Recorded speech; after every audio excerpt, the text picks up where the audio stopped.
Okay, I can't believe I'm going to be making a video about this because things are getting a little too real now. Hi, I'm Maria. I own a bakery in Bengaluru. I've been baking for 6 years now, and for the first 3 years, I was very stagnant and hardly made any sales. I'm very grateful that over the span of a year, we grew from 1,800 followers to about 25,000 followers, and now we are at 38k followers.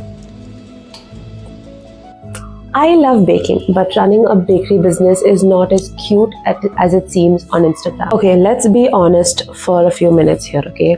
On Instagram, baking is glorified and everything looks so beautiful and cute and aesthetic, and the smell of butter and the smell of chocolate. But the real deal is bigger than that. If you've ever thought, I love baking, but I might get exhausted, or if you already run a baking business and you are already exhausted, this video is for you. Some of you already know about this and some of you don't. As a baker, when you start a business, you are no longer just a baker.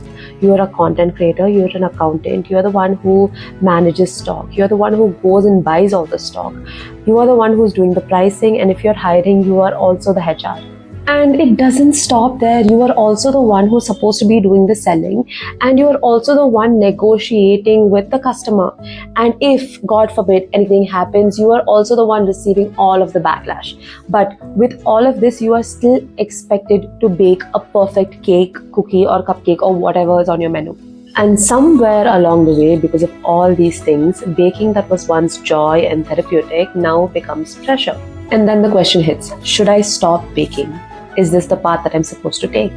Love to bake, that is one thing, but running a bakery is another. When you are baking for the love of it, yes, if something happens, it's going to upset you, but then you enjoy the process, you listen to some music, and then you bake. But running a bakery business means that you need systems, you need to manage people, you need to manage the way you take your orders, and most importantly, every single cake or dessert that goes out there should be precise and perfect, because customers are paying for this, and it's not just your Sunday late night happy session. And I said this in my previous video as well, you are probably really good at baking, but selling, that is the problem.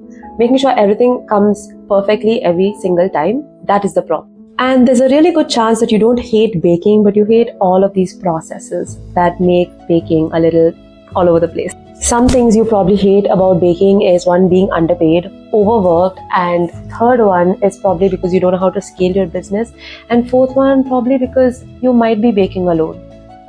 And all of this together eventually leads to being burnt out. There is probably one question that's running in your head a lot, and that is whether you should be baking full time. And that can be a whole other video, but I'm going to give you a gist about that. And before I say anything, I actually have one question for you.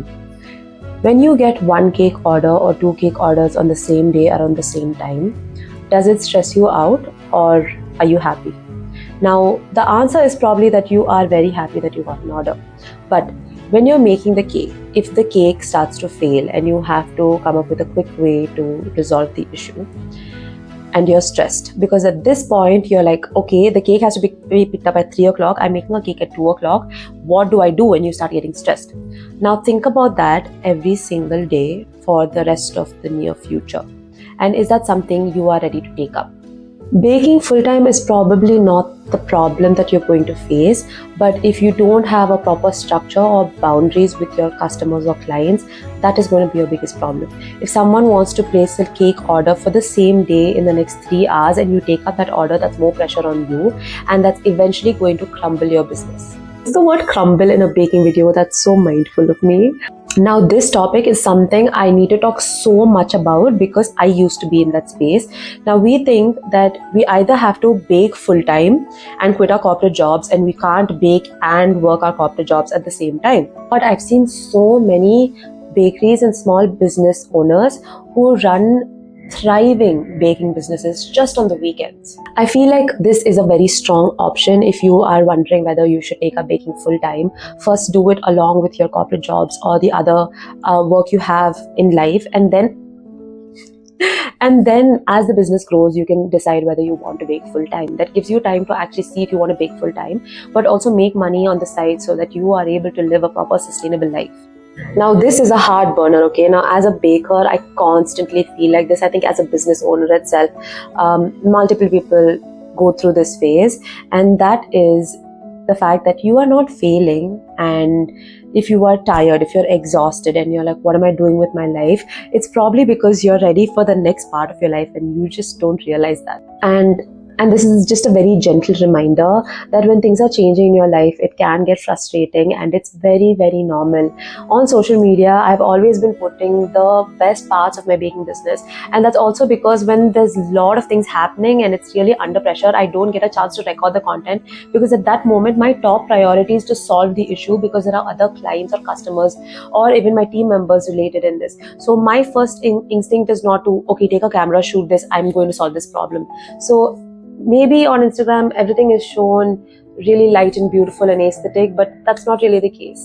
Now it is homework time as usual, and why are we doing this homework is because by the end of all of these videos you will have a blueprint in your book that you've answered all of these questions, and you'll understand whether you actually want to take up baking or not. So if you haven't watched my previous videos, please go and watch it. I hope it's helpful. It's all very real, and it's just how I run my baking business. I want you to write all of the roles that you would probably be playing as a bakery business owner or as a home baker. You need to list down every single thing, just so that you have more clarity on whether this is what you want to continue doing. Okay, that's it for today's video. I hope this was helpful. It was a little longer than my usual videos, I think, but I think with delivering more realistic content and actually how baking businesses run, the videos may get a little lengthy, so please bear with me. But yes, hit that subscribe button. I'm getting too used to all of you on YouTube. I know my reach is not great, but let's see. Bye.